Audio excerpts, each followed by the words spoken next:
Hello sa inyong lahat! Andito na naman ako para gumawa ng another video at ang video na gagawin ko ay magbibigay ako ng advice para sa mga kababayan natin na nandito na sa Madrid, Spain. At syempre, sa mga kababayan din natin na pupunta pa lang dito sa Espanya.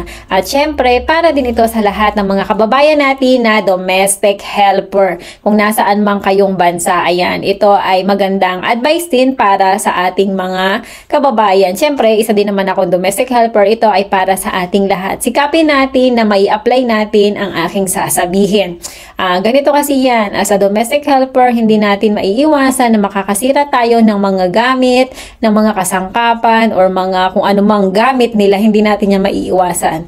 Ang tips ko lang sa inyo, sa atin, ay wag natin na sasabihin sa kanila na babayaran ko na lang kung ano yung nasira ko. Kasi parang parang sampal ba sa kanila? Parang ganon. Kaya wag nyo sasabihin. Kung halimbawa, antayin nyo na lang na sabihin sa inyo na bayaran mo ito. Yan, ganun na lang. Antayin nyo na lang na sabihin na bayaran. Kasi tayong mga Pilipino, dahil hindi naman talaga natin sinasadya na masira natin ang gamit nila, minsan, pampalubag-loob na lang natin, na sabihin na lang natin na babayaran ko na lang kahit masakit man sa loob natin. Kasi syempre, kahit kung lalo na pag medyo mahal, na halos kalahati na ng sahod mo, syempre parang maano ka, sayang naman yun. Para ka nagtapon ng pera.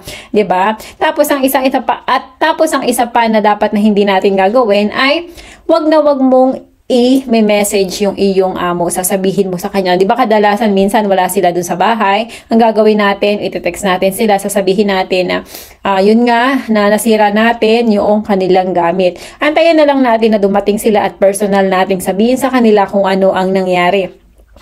Yun nga, tapos sikapin natin na makipag-usap ng maayos. Tapos, yun, tanggapin natin yung pagkakamali natin. Kasi sa totoo lang, hindi natin maiiwasan na hindi tayo makakasira ng mga gamit, lalong-lalo na yung mga gamit sa kusina. Syempre, hindi talaga natin maiiwasan yan. Tapos, yung mga naka-display sa kanilang mga bahay, hindi natin maiiwasan na hindi natin mababasag kung ano man yan. Kahit na ano pang pag-iingat natin kapag talaga aksidente, hindi natin maiiwasan. Kaya yan, wag nating sasabihin, yun kasi masyadong malaking big deal sa kanila yon kapag sasabihin natin sa kanila na babayaran ko na lang yan.